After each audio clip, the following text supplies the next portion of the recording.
qualified for that gig. You know what I mean? But anyways, no, I'm real grateful for him taking the commitment and everything like that. You know, I was at a meeting one day, and it was Dick and Lori Edwards that suggested to me I get him as one of the speakers. I heard he's real good, and hit up Ron, and Ron helped me get him lined up and everything, so thanks, Ron. And here he is, Julian something.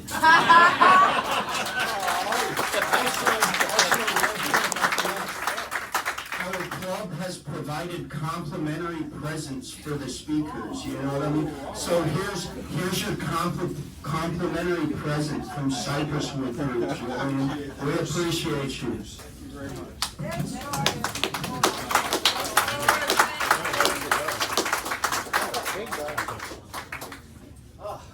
My name's Julian. I'm an alcoholic. Julian. By the grace of God, I have a lot of opinions about and no experience with the 12 steps of AA and you people. I've been sober since March 1st, 1986. Wow. I'm very grateful. And I have so much love for this group. And I cried a Walmart opening, so I used to be a tough guy, so there's going to be times it's going to be hard for me to get through this when I think of the things that I've been through with people in this room. It's funny, in AA, my son's got a girlfriend, they'll probably be engaged, and she was saying, hey, did you prepare for your speech? I'm like, oh, no, we don't do that. You guys don't want to hear what's in my head when I'm preparing. You want to hear what's coming from here. And I love that about AA. You know, AA is the only place where we hire lawyers not to take money. We don't want to hear what's coming out of your head. We want you to say, God, help me be a channel, and then that's what we share. Because I remember Boston Jim, he was a big part of this group. He sponsored me for a while. And I remember we went downtown and some guy came up to Jim and he goes, man, I'm interested to see what you're going to say. And Jim goes, yeah, me too.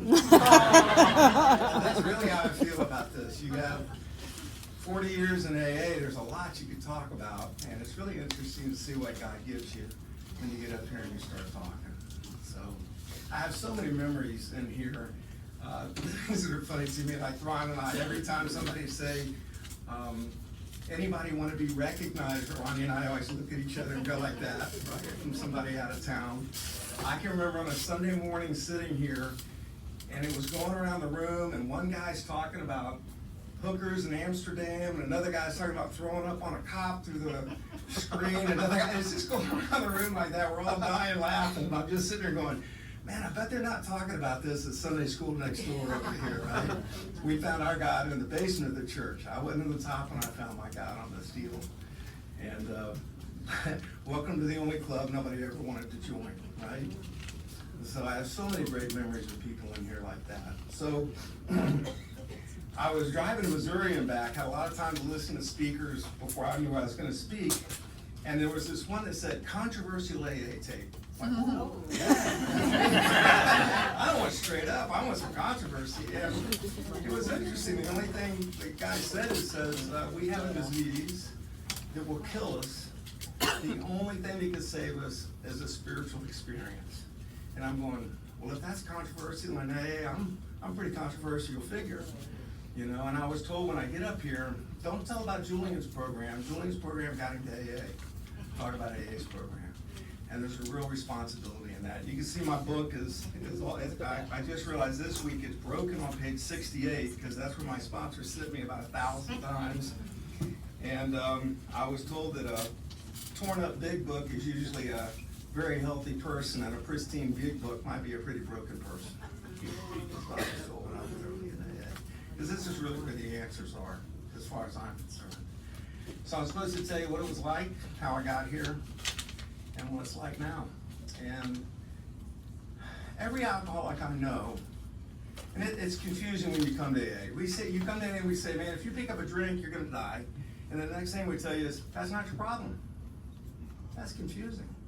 There's so many things that are confusing in AA. And if we still got a plan when we get here, we're probably not gonna go very well for us. Hopefully we've been beaten to a point where I got here, I didn't care. I was hurting so bad, I did not care. I'd never heard of AA.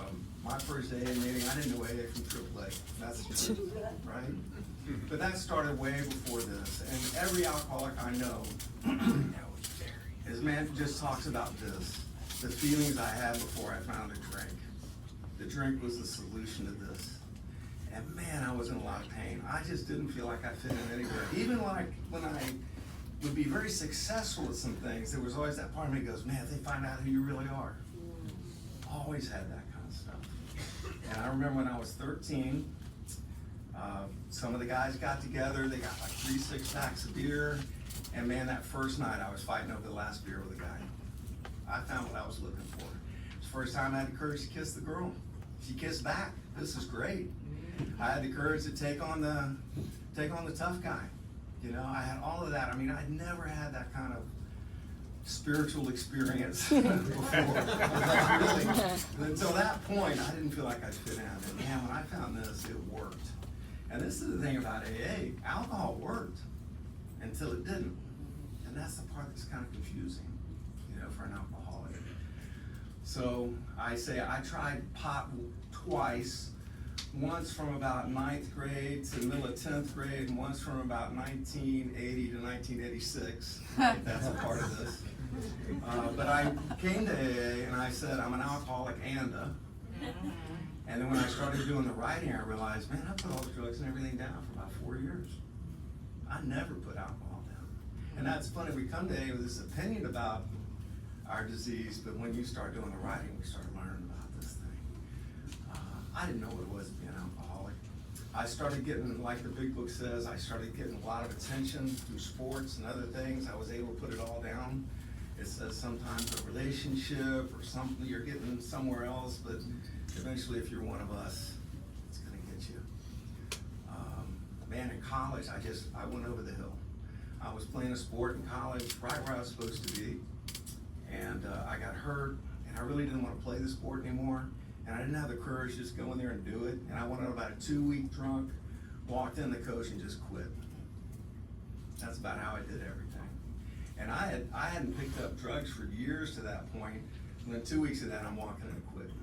And man, I didn't have very many sober breaths until I got here a couple of years later. My last year of college, man, we get into this thing where I couldn't even show up anymore. I was so scared. I'd start drinking, I'd miss a couple of days of class, and I'd be so scared I was missing something and whatever, I couldn't even show up. And I just basically, I did a little bit of the work, but mostly just cheated my way through my last year, you know. I didn't go to my college graduation because I was so ashamed of that. You know, and I look back now, I'm like, geez, man, I got a degree and was high most of the time. That's pretty good. I wonder if I really applied myself what this would look like. But I had this geographical thing, like, hey man, if you better party now, because when you get back to Tampa, where I'm from, you know, we're gonna have to straighten out and make it work. Y'all ever do that when you're drunk? Yep, I'll get back there, I'll straighten it out. And the thing about the disease is it lets you do it just enough to think, okay, maybe I'm not that bad. And man, then I went off the cliff. And my last couple of years, man, I didn't have any, and how do I get to AA? And this is so important. I was dating this girl, and man, I really loved her, my first love. And she had a sister who was dating this guy who I played football and stuff with, and he was the junior high burnout. I mean, he was in junior high, but I was like, oh man, the druggie. Now he gets sober at like 16. And now I got a great relationship. I'm getting drugs from my girlfriend's dad. This was working out really good. And he would show up with that AA glow. Man, talk about buzzkill. You're having a party and he's sober and he shows up all happy. No, man. Buzzkill. And you have to put it all up and you're like, ah. But I saw something in him. I didn't know about AA, but this is so important. I was taught when I came to AA, you might be the only big book somebody sees. And man, that's important. And everything, we say practices, principles in all our affairs, you might be the only big book somebody's seeing. When I'm out in the world, I love this place so much that that's so important to me. And we ask God, help make us a channel. So wherever I'm going, how many times you're working with somebody and they go, yeah, I got a brother who's an alcoholic. It happens all the time in my job. I'll be working with a new guy all the time, and about halfway through, here it comes. You know, and it's not even, we're not even surprised by that anymore. But anyway, I didn't know he went to AA. I knew he checked into a place, right? And It got really bad there that year. I'll just tell you where my drinking took me. The fun was gone. My last drunk, and you say we can't control and enjoy our drinking. You know, I knew now, man, if I pick up that first one, God knows, right? And I had to show up at about 5 in the morning at the airport with my dad. I came to AA to save a family business, and that relationship ended up walking away from all of that within the first couple of years. But I knew I better not go have a drink, and I'm resolute about this. Man, I'm gonna go home, I'm going to bed. And my drinking buddies call me and say, hey man, let's go to Hooters and have a pitcher of beer. I'm like, oh no man, I'm not going tonight, that ain't gonna happen. They're like, oh no, okay. That's about how long it lasts. So my intent is to go have a couple of beers and go home. And that turned into a 5th of tequila, 8 ball of Coke, 5 in the morning, wondering if my heart was gonna blow up my chest. I had 2 of those nights in my last month. And man, I just didn't have the courage to go to the hospital. I didn't want to look bad. So, I don't know, man. That night, I was like, man, I'm dying of this. And it's, you know, you hear this thing, a voice from the wilderness. And that's that moment of clarity, man. We're like, and it was happening for me that year. There'd be those nights you got that, and you wake up next morning, you're just dying, you're going, man, I'm dying of this. And we know it. One thing I heard the speaker tape, the sad part about alcoholism is we probably won't die of this thing. And he said, I love this, he said, dying from alcoholism is like getting kicked to death by bunnies. It just goes on and on and on. Oh my God. Like, oh God. Oh, I don't know, but at the end of this thing, death wouldn't have been a bad option. You know, and I was 23. So I didn't know about AA, I didn't know about anything. I went to one of my sisters and I said, man, I got a problem. This is the funny part. They go, yeah, we know your intervention's next week. I think I'm the only one. I got a fool.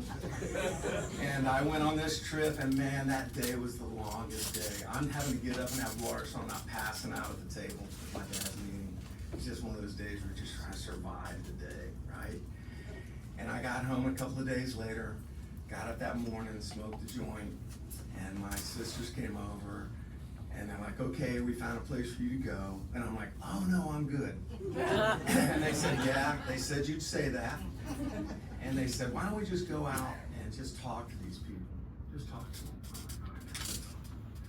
So we went out there, and I just remember, what I remember about that, just sitting there, it's this girl, young girl sitting there. And she goes, if you leave here, you're not going back. And I don't know, man, something broke in me. It was like something in me just went, I've had enough. I felt that. I was 23, man. I never really tried to quit, to be honest with you. I had never tried to quit until that moment. And so now I'm in there, and I stayed, and fortunately they helped me. I went and talked to my parents. Everybody knew what was going on. You think they're the only ones, right? Some of my men's would talk about that, but you think they don't know. But I stayed, and I'm telling you, I got a $28,000 big book. I heard the other speaker say that, and this is what's interesting to me. God placed me in a place that had AA and the 12 Steps of Alcoholics Anonymous is what they were teaching. He could have put me in some mental institution. He could have put me somewhere where they're doing, I don't know, some other kind of recovery thing, but he didn't. If you think you brought yourself to AA, stick around. Okay? You'll realize I didn't bring myself here. I have not kept myself here. That's the truth of it. So I stayed, but I started to learn about the disease. Okay? Now, people were in there like round 3 in the rehab, you know, cops, all these different reasons they're in there.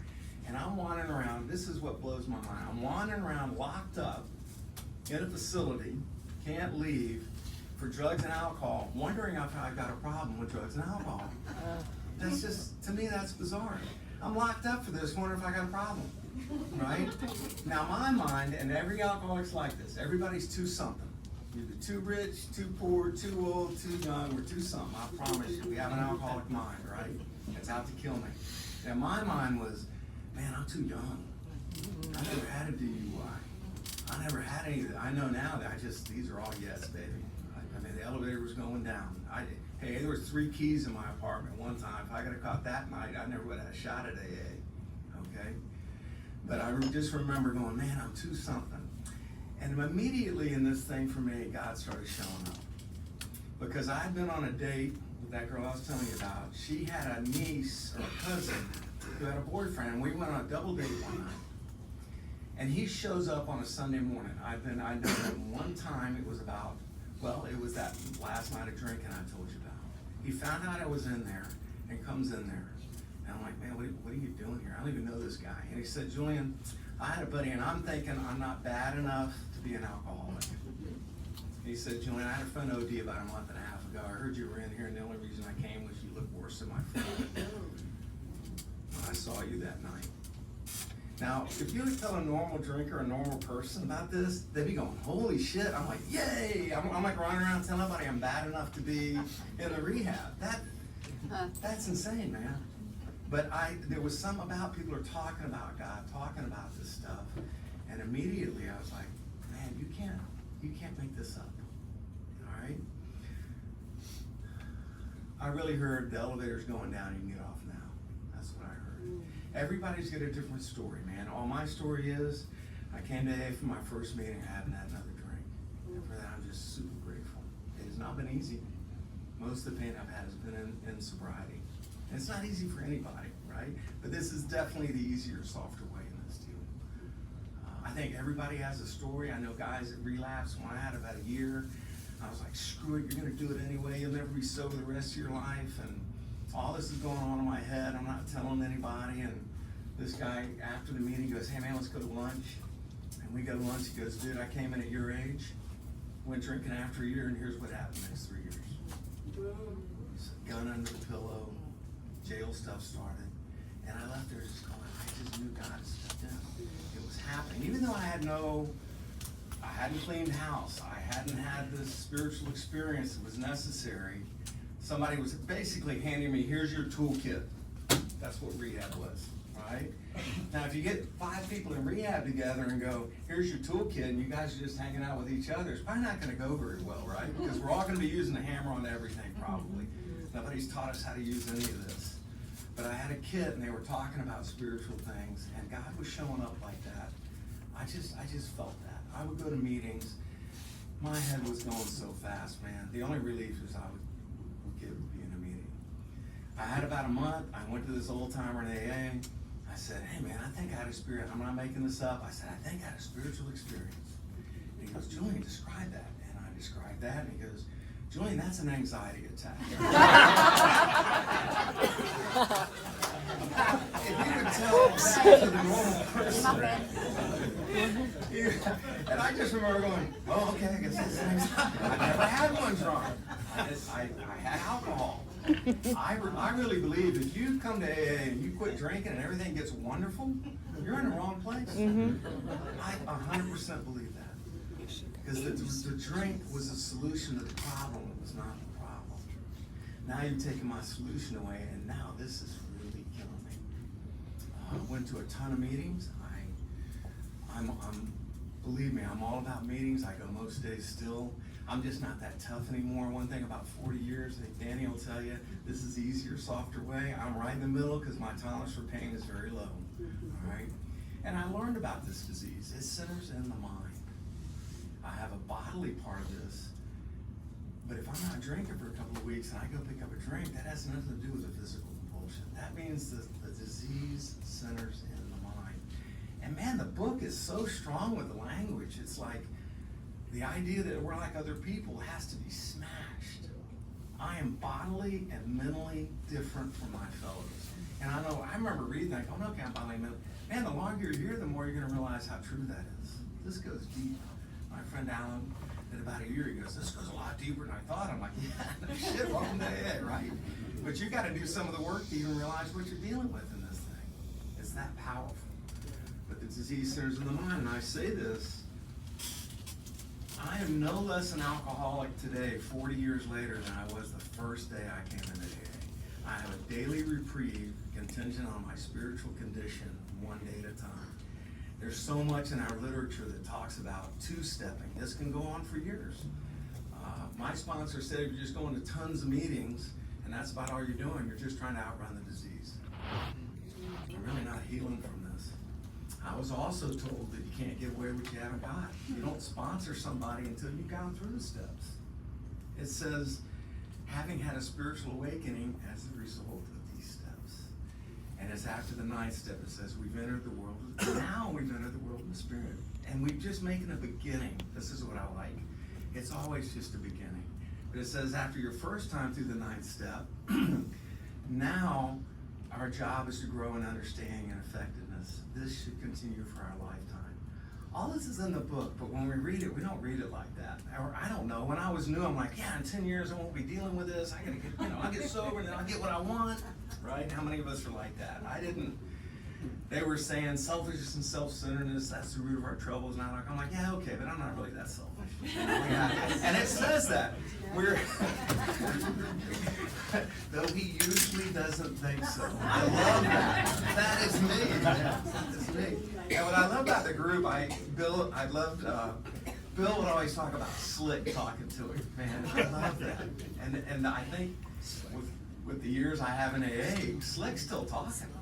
I just ain't listening much, or I'm laughing at him with other guys in AA. I'm still not doing this thing by myself. I went to Maine, and there was a shop there that said Slicks, and I took a picture and I sent it to Bill and go, I'm not going in, man.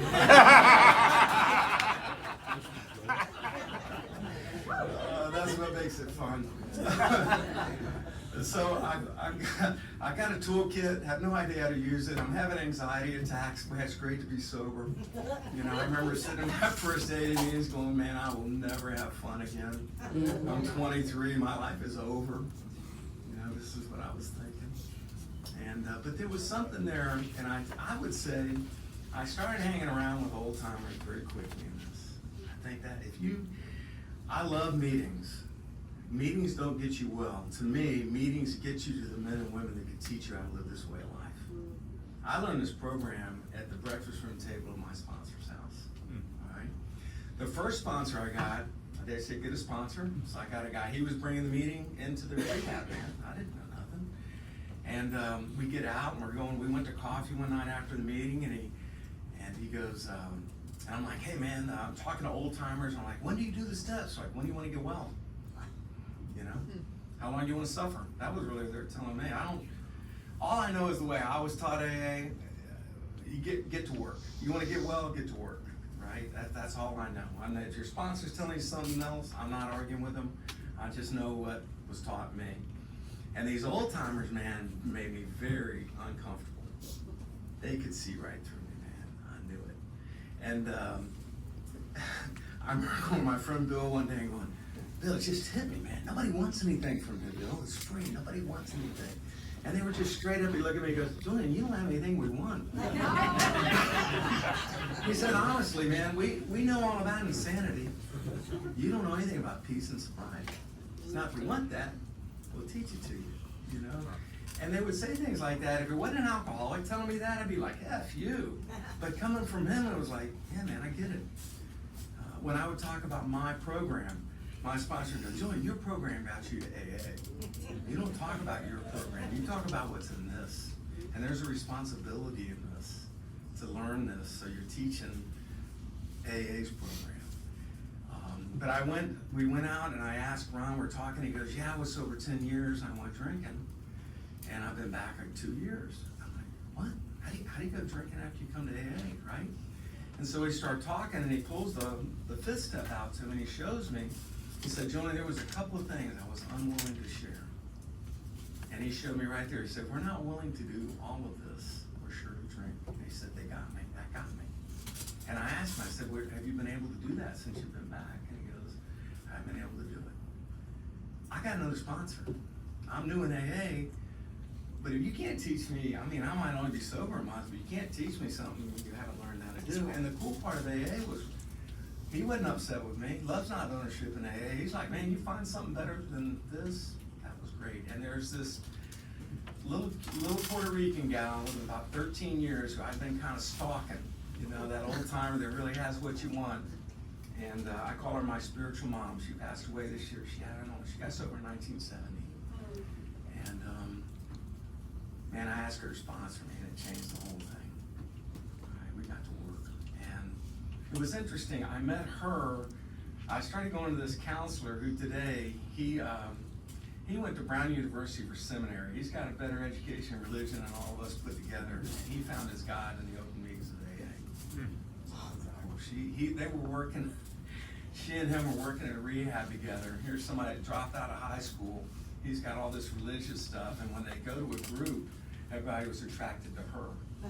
And he was gonna straighten her out about, them being, that was his meeting, and she just looked at him and goes, that ego's gonna kill you, son. And walked away.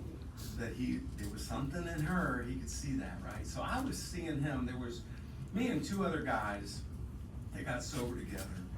And when I went to see Tom, as a counselor, he said, man, I just knew that other guy was gonna stay. I didn't give you, I didn't think you'd stay in AA. And I actually had a guy tell me that when I was leaving rehab, one of the counselors goes, you'll be back here.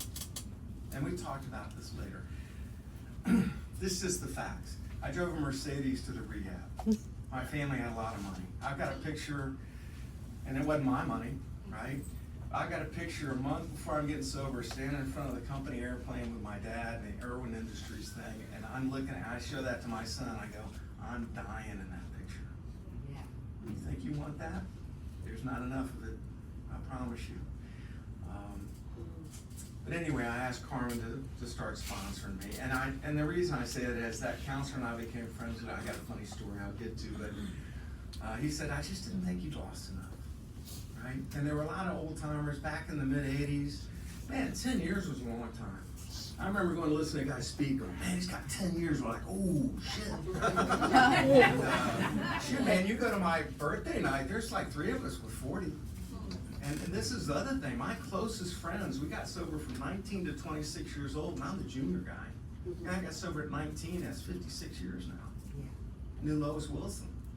So I mean, so many of us came in and we spent our whole lives in here. It's doable, right? Things I remember when I was brand new, in my first meeting, I remember going, man, I'll never have a family. Man, I'll never have a job. They were delivering drugs to my dad's business for me, man. I couldn't even show up. I just knew that, that voice in the wilderness, that moment of clarity, I just knew that, right? It wasn't so much about the quitting drinking. It was seeing the peace and the harmony in these old timers. That's what I really want. They said, if you gotta have that, you pick up the first drink, you're out. It's a requirement, right? You pick up the first drink, you're dead, and you're out. Any mind-altering substance. No California sobriety, right? I got guys relapsing on stuff I've never even heard of. I don't even know, what is it, Clayton or whatever? I don't even know what it is, man. They're coming in relapsing on it, so. I don't know. Some people, what does it say, unwilling or unable to completely give themselves this simple program. That's what this takes. No half measures of this is what? What a ripoff. I'm going to meetings. I'm going to tons of meetings here. I ought to be getting well. That's a good start. But that doesn't get us to that spiritual awakening. That's been my experience. So I asked Carmen to sponsor me.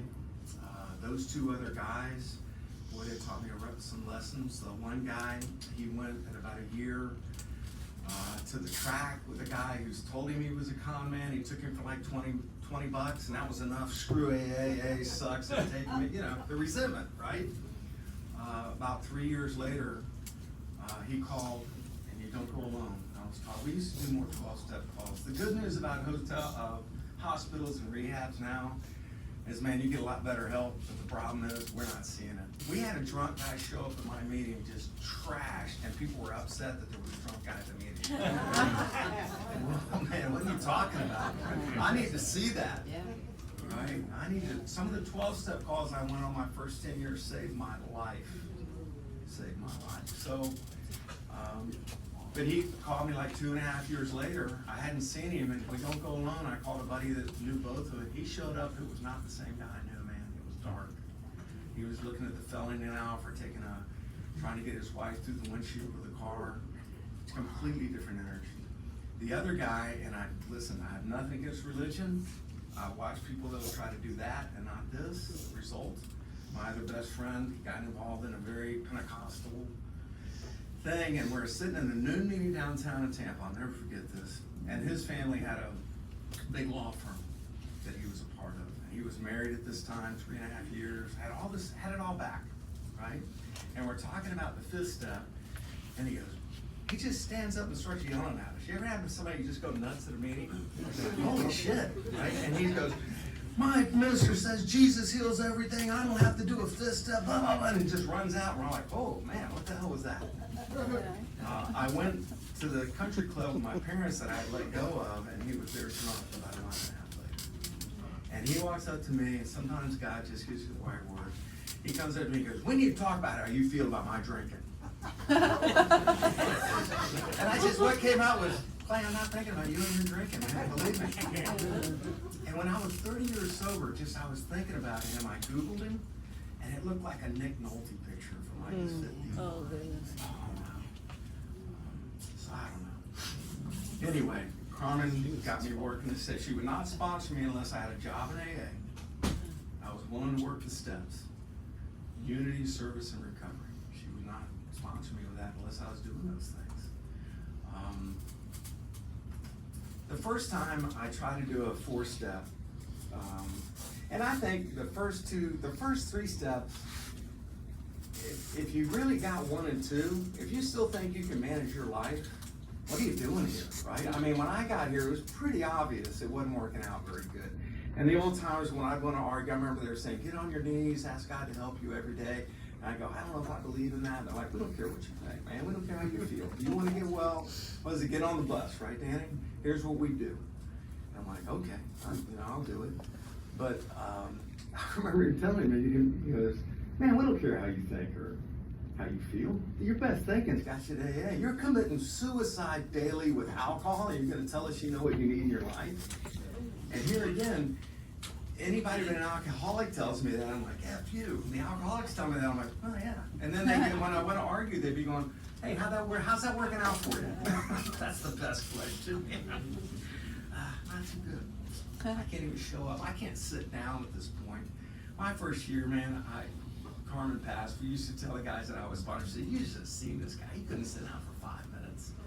And it's funny, they talk about we're trying to achieve a God consciousness. And I think about the consciousness I brought to AA. Holy crap. 1,000 miles a minute, man. I remember going to my grandfather's house, and I'm sitting there, and he goes, you're not going to too many of those meetings, are you? I got like 2 months. I'm like, oh, if I'm going to go, I'm going to die. People are dying all around me. And I'm like, and I'm like, I got to go. I'll never forget, man, 5 years later, he asked me, he goes, you're not going to too many of those meetings, are you? And I went, no. And he goes, hey, man, whatever you're doing, keep doing it. But in my first year, I couldn't even, how you have a relationship with somebody when you can't even sit down? Right? I had I tried to do that first 4-step, and I love what it said, concluding other people's wrong as far as most of us ever got. I find it interesting. I came to AA, and I'm really thinking, I don't know how to do this. Because my self-worth is so low. Even if there is a God, I'm not worthy of any of this stuff. This is such a deep thing for all of us.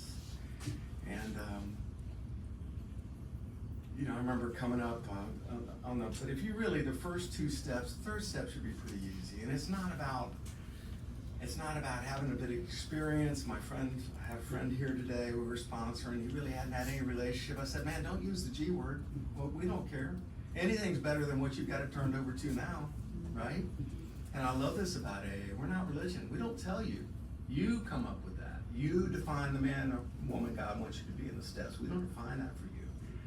I stay away from the G word if it upsets somebody, right? In open meetings, we don't talk about those things. We want you to find that within yourself. We point you to where it is.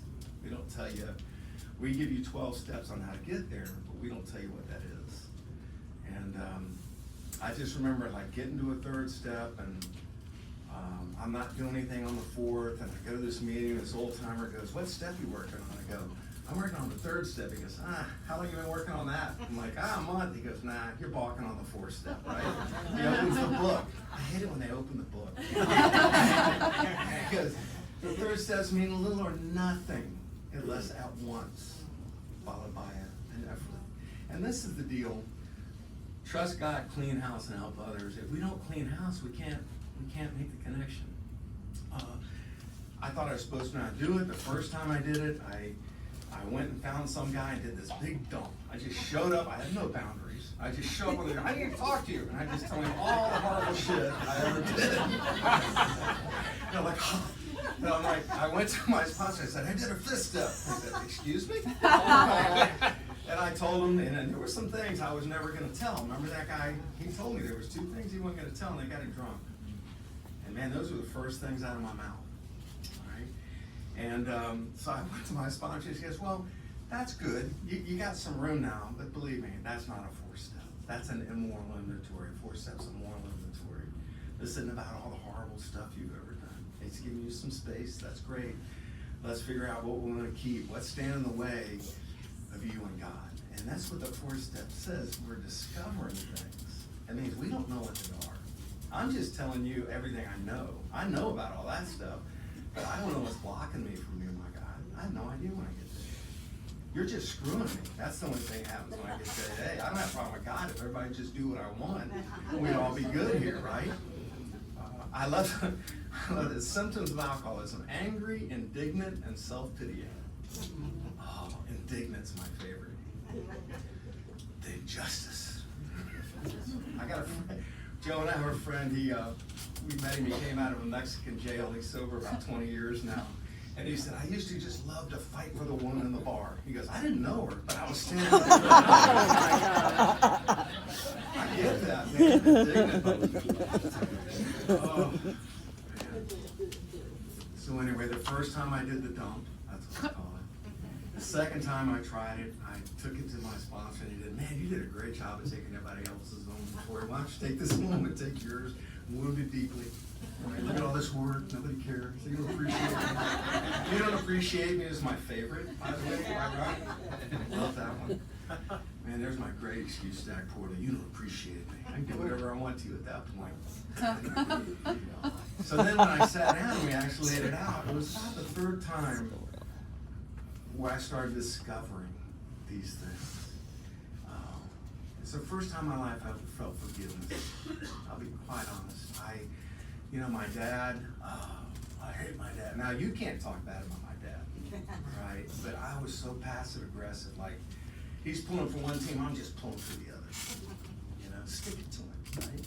And here's this guy put me through college, trying to set me up, but we're both so sick. I mean, my whole family was so sick.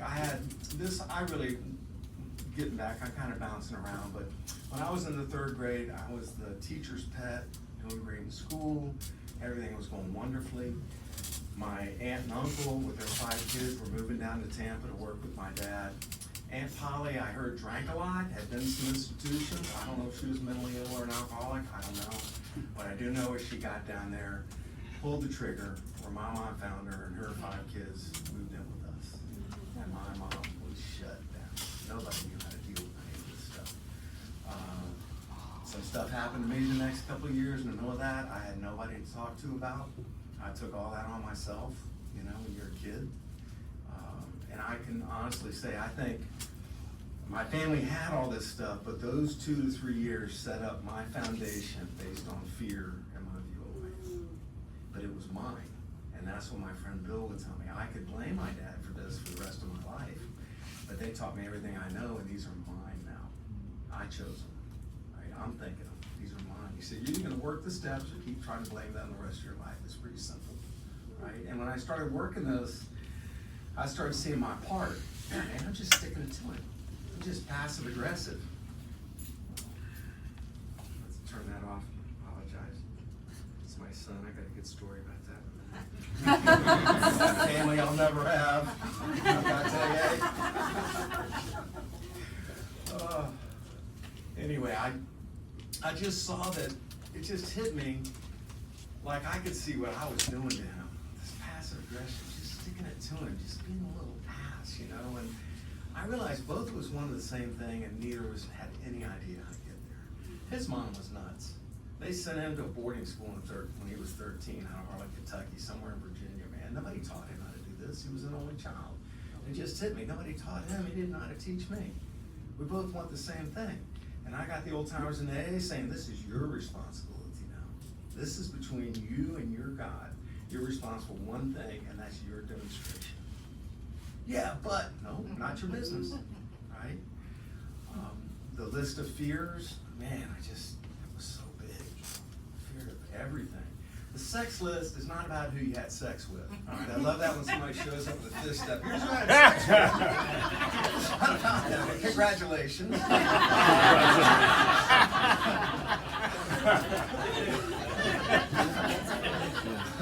It's not about that.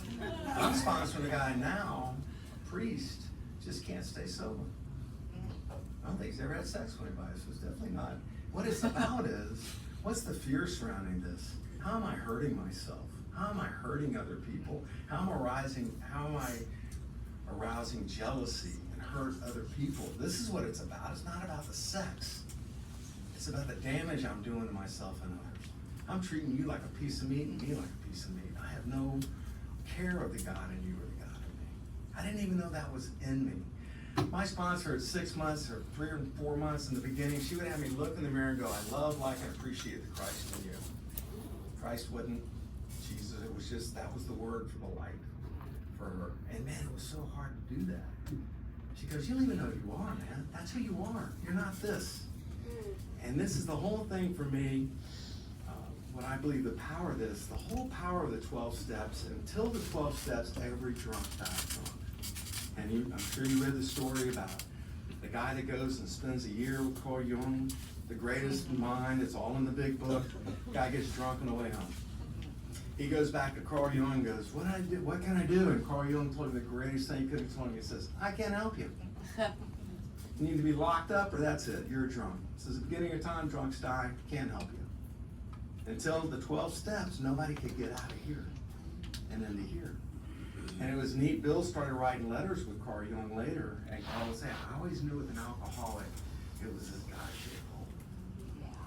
And I really believe that. I think, hell, I could belong in every 12-step program, because the whole thing of AA is, for me, is looking, and I'm not aware I'm doing this when I get here. It's looking for something outside of myself to make me whole. And one's not enough, whatever it is, right? So this is what's cool about my sponsor, is immediately they start pointing you in here. I would show up, like I said, no boundaries, on the door. And you know what's cool about AA? They don't want to talk about your problems. Well, hey, I care about you. I don't care about your problems. You're creating all of them. You don't even know you're doing it yet, right? My job now is to point you to the solution, not tell you what to do with your problems. And I would show up. She wouldn't even talk to me. She'd take me in, put me on the couch. We had Walkman back there, these John Shore guided imagery meditation, plug me in. I'm like, it's good. And I'd listen to that tape. Really wasn't much to talk about after that. The other thing is I call with all of these problems, and my sponsor would go, let's see, you haven't drank in 6 months. Yeah, you good relationship with your parents, that's come back. Yeah, your job's going better than it used to be. Yeah, it went pretty good. Yeah, you just made a little extra money. Yeah, that went pretty good. You go, yeah, okay. And then I'm going, yeah, I guess it's not that bad. Like, the sponsor really, the job is to show you, it ain't that bad, you're sober, man. My brain is trying to kill me. And my friend Alan and I, we had that conversation. We were just laughing at the end of one of these. He's going, yeah, I was just out giving this big thing. And then we're talking, he goes, yeah, I got a Christmas bonus. I go, yeah, you got a Christmas bonus. That's how it is. We can't even see God working in our lives. Our self-worth is just so low. You know? But I got to get out of here to here. And there's not enough meetings in the world to get there. There's not. And this ain't a one and done. I love this after the 9th step. We entered, we began. This is, you do the best with the steps you can do. I did the best I could do the first time through. I got to 6 and 7, like, yep, I'm willing, let's go. I did the best I could. Now, the big mistake I made about 3 months sober is I went and made amends to everybody with no direction. Try that one. I go all of my family's business, making amends to everybody, and thinking nothing of what this is going to do to him, the business, me, and the relationship with the company. Oh my God. I think after that, I was so twisted after that, knowing the harm I'd done, like seeing it. It's kind of like you wake up the day after you're drunk and you go, oh my God, the shame. That's the kind of shame I was feeling. And I think after that, I was much more willing to listen to directions from my sponsor. When I got to the 9th step, I just remember with my dad, Here's this guy putting me through college, giving me all the money I need, doing all this stuff, and I'm stealing $100 a pop out of his safe. You know, and I didn't know exactly how much. I thought it was like $700 or $800. I got the money together. Yeah, an amends is not, I'm sorry. That was not an amends. And the other thing about amends, like that first time I said, I just went telling everybody I was sorry. The big book's really clear. We pray for direction, we ask for advice from others, and then we ask permission. It's very clear on how we do this. You don't show up and just impose your amends. If they don't want to hear it, we're not doing anything to harm somebody else. But I went into my dad, I didn't know how much, I guessed. I handed the money and I said, Dad, I don't know how much. I think this is it. He counted it, started crying. He goes, that's the right amount. Wow. And he said, that's when I knew you were serious about this. All right? But that's a beginning. That's just the cash. That's not the long-term amends. I was sober about 25 years. He went to a meeting with me in Oregon. He's like, hey man, I'm like, yeah, and he loved to talk. And I'm like, I'm giving him the instructions, you know. Don't embarrass us, Dad, all right? All right, you go in there, be quiet, it's an open meeting, just listen, we'll say the prayer. He goes, okay, right? So we get to the end of the meeting, we're all holding hands. He goes, I have something to say. I'm like, this shows you my ego, right? All he says, he starts crying, he goes, I just want to thank you for giving my son back. Oh, man. Wasn't that dry? And I just left there going, see, what do you know, Julian? You have no idea how this is supposed to work. He passed away a couple of years ago. I was holding his hand when he went. He told me I was the best friend he ever had in his life. So how do you go from that to that? That's the power of it. Right? I had to define the man God wanted me to be. I had to define the man that the son God wanted me to be. I'm blaming him for everything. I'm not looking at my part of being a son. I was a shitty son. I'm stealing money out of your safe when you're paying for my college. I was a shitty son. I'm just passive aggressive. I had to see these parts in my part, and my sponsor would never give me a break on giving me an excuse to act poorly. You're responsible for your demonstration, Julian. Who's the man God wants you to be? You have no excuse to act poorly. All right? All right, so I was 6 months sober, dating the girl of my dreams, and she asked me to get married, and I wooed her with the plane and all that other stuff. And I went in, and this is just as honest as I could be. I announced to my sponsor I was doing this, and my sponsor said, let's just sit down. You picture the God in front of you. Picture God in front of you. We don't make these decisions for each other, right? You picture God in front of you, and you ask your God whether you should do this. Man, clear as day. Me sitting right here 40 years later, the answer was no. And I opened my mouth and went, absolutely. So, hey, no major changes for a year. At 13 months, I got married. Oh, my goodness. And 2 years later, that divorce almost killed me.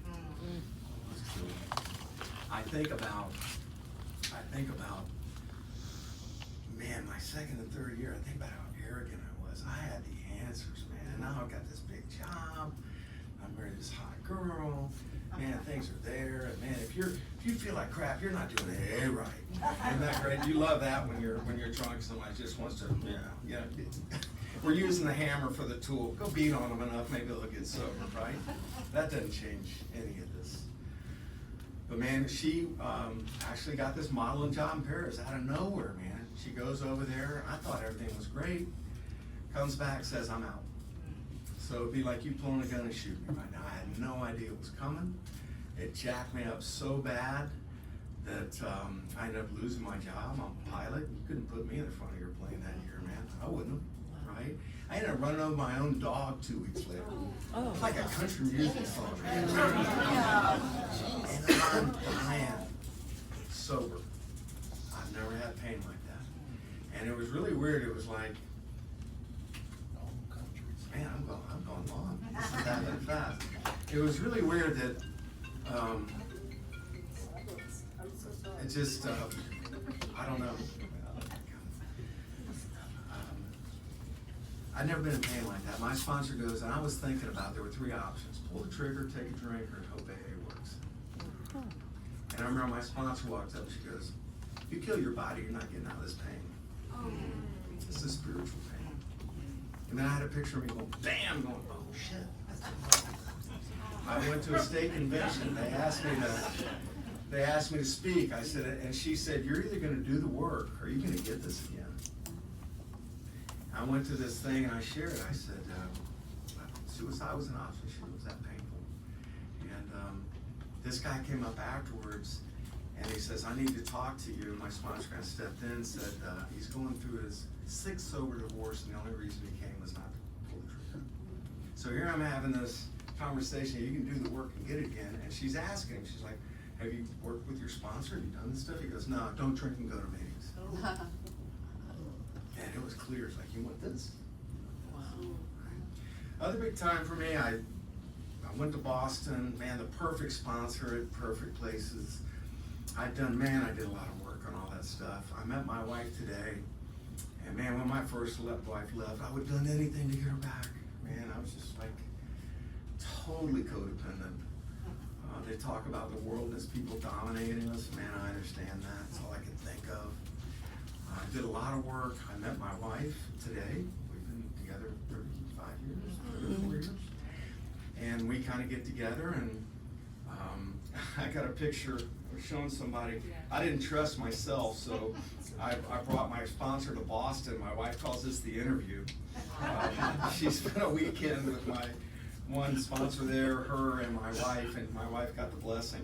And I'm telling you, my sponsor set my wife down and said, listen, if AA is not first for him, you guys are screwed. He's gonna die. If that's a problem for you, don't do this with him. Man, I was glad that was said. I'm so great. That's the truth for us, man. That's the truth for us. If I put anything ahead of this, I'm in trouble, right? We went down to Miami. She went drinking one night. So now I'm sitting there. I'd gone through this one time. I say, have you been drinking? She's like, no. I'm like, yeah, right. Yeah. So I said, no. So the next morning she came clean. And she goes, yeah, man, I was drinking. I'm like, look, I'm not living with a drunk that's drinking. You know, we're not married yet. I'm not willing to do that. I said, if you want to get sober and get a sponsor and get in the middle of AA, I'm willing to try this. If you want to go home, that's okay too. I'll help you get home. And I left and went to a meeting. I'm driving the meeting going, holy shit, I'm not the same person. Wow. Completely different. I was like, I really meant what I said. If she went home, I knew it was going to be okay. The big thing that started to change in this old timer, we said, I'm coming by to get you to play golf in that time. We're out there and I'm telling him about all this. And he goes, let me ask you something, Julian. He says, you get on your knees every day and you pray for guys who want your life, right? And I'm like, yeah. He looks at me, he goes, I'm not going to use the word he used. He goes, who are you to argue what's going on? He said, you're just going to live this way of life when God gives you what you want? I thought you were turning your will and your life over to him. Man, I had to think about that. I'm like, am I doing all this work so God will give me what I want? That's not what the third step is. So anyway, that worked out for us. We ended up in Pennsylvania. We were told we wouldn't have kids. My sponsor was like, what God asked you doesn't stand in the way of that. So we had kids alcoholically. We had twins. One's not enough. And now, and when the book says total inability to form a true partnership with another human being, it means that, by the way. All right? You know, we think we can still make this work. I had to find men to help me teach me how to be a dad and a husband. I was blowing my family out 10 years ago. And I was in so much pain. She was not doing what I wanted her to do. And she did not appreciate me. And these guys have what I wanted. And their kids were older, and they would not budge. And my sponsor, John, would go, got a lot of excuses to act poorly, Julian. He'd open the big book up and say, we're to be sober, considerate, and helpful no matter what anyone says. What's your problem with this? And then here was the great one. He goes, you're sober this long, acting that way? Well, I'm trying to look good in AA, man. But I was. And what's interesting was I had done all this step work. I had had these things happen. I'd had these awakenings. And it still took me so long to surrender again. I'm almost blowing my family out of the water. And I was missing it in 6 and 7. I was missing it in 6 and 7. And I didn't know that. And man, when I surrendered and started doing the writing again, what I really realized was I never defined the man God wanted me to be as a husband. Nobody taught me. These guys could teach me. I had to do the writing. Like before I do the writing, I'm doing the dishes going, she didn't appreciate me, right? After the writing, I'm doing it because this is the man God wants me to be, whether she stays or goes. And then God can kind of get in there. And those men, man, they mean so much to me.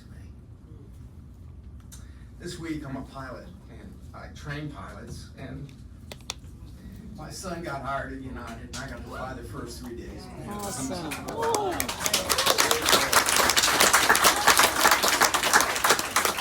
I had to call these men that I hadn't lived with for years and thank them, because without them, I wouldn't have that.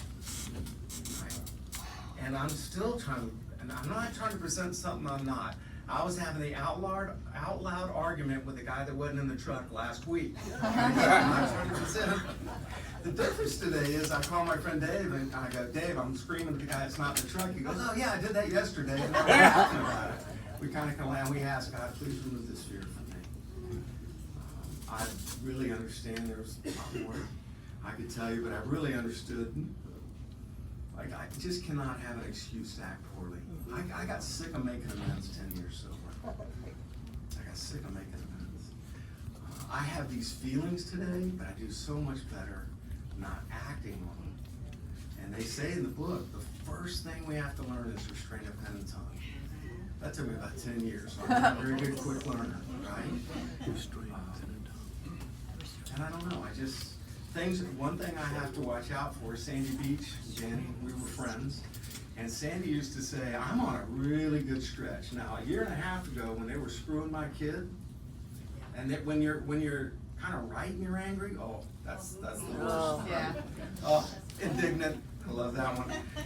Man, I was like, okay, don't act on this, Father, you got this. Man, I was praying like crazy, writing like crazy. My sponsor goes, go to Al-Anon. I'm like, I'm not going to Al-Anon, so I'm going to Al-Anon. Yeah. I can still learn, right? He tells me to go, I go. And at the time, I'm going, God, I'm just wasting all this energy. I know God's in charge. I know I don't know what my son needs. I know that. I know God's got him and got me. I had to do the writing again, and it just got to the end, man. Control's an illusion. And it really hit me. I don't know what my son needs. I had no faith in my God, and I had no faith in the God in him. And even knowing that didn't mean the feelings were going away. Now everything's going good. This is when I got to be careful. Isn't that funny? Man, when I'm in pain, I'm in a meeting every day, I'm writing, God, please help me. Man, when things are going good, you better come over and check me out, man. I might start believing this thing again. Because really the disease does center in the mind. And really we just have two choices. One, to go to bed and blotting out the pain the best we can. Hey, I'll go to 1,000 meetings, I'm still not gonna run this thing. I'm not healing, right? Two, we accept spiritual help. We did this because we honestly wanted to, and we always leave this part out, and we're willing to make the effort. Willing to make the effort. This is what this is. I think the last 20 years, I've been more committed today than I was the first 20. Because I really found this relationship with the loving God. I know He wants the absolute best for me and everybody involved. And the coolest part is that other people get that too. You know, I have friends of mine in here I've seen when they were brand new. I've watched friends of mine come in talking about putting a gun to the head when I met them. Their lives are completely different today. You think Ron's wound up now? You should have seen 10 years ago. We do it in the 7-step. There's a lot of writing in the 7-step for me today. We name the defect. I never really looked at them. And then we write, what did they do for me? It says you got to know them. Hell, I never knew they did something for you. You bully somebody, you'll get what you want. And then I write, what does it cost me? I don't let go of anything till it's costing me. Nobody trusts me. There's no intimacy. None of that stuff, right? And then we write, what are the thoughts, feelings, and emotions heading into the defect? I got to recognize them so I'm not acting on them, right? When my brain goes, she doesn't appreciate you, I need to go, uh-oh, shut up. This is disease. It's not coming from my spirit. And we do all these writings. We come up with words, and I love names for them. Some I've heard, you're dead to me. My buddy, he's kind of Latin. His is machismo, you know, and they're all describing pride, but I love the words, right? foot on throat's mine. I just want to put my foot on your throat and make you do it, right? So we can recognize them. And then we let the men help us. And we also know I can't remove my own defective character. I can't do it.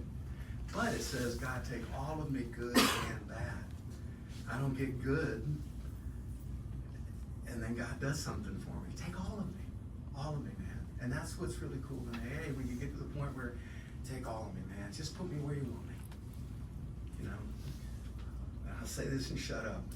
So I went to my daughter. She's really into her church now, which is really cool. She's about 3 years sober, right? She's got the answers now. So we went to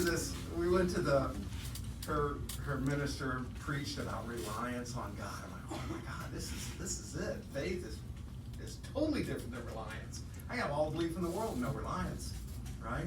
And so I'm excited afterwards. I'm like, yeah, you know, God, we learned how to let go. And I'm saying so. She goes, yeah, that's kind of new agey, Dad.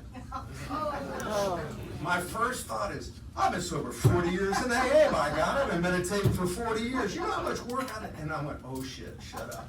And I said, Father, please, just remove this. What do you want me to see? And what God gave me was like, aren't you glad your daughter's seeking? And I just looked at her and said, man, I'm so glad you're seeking. 20 years ago, I would have had to straighten her out. So I don't know, this is what God's done for me through AA. All those things I just said I would never have, they will happen. Because this was for me. And I hope to keep it that way. So thank you so much for inviting